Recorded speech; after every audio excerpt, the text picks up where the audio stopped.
I'm getting some weird distortion in my car. See, I have a speaker right here, right? And my sub's back there somewhere, and then my amp's right there. But every time I go like this,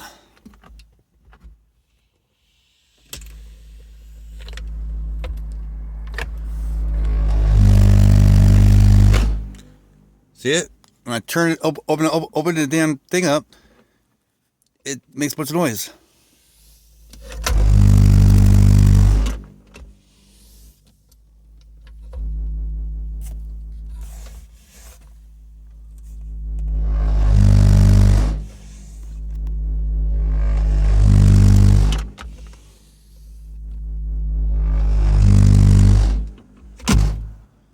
Why does it do that for?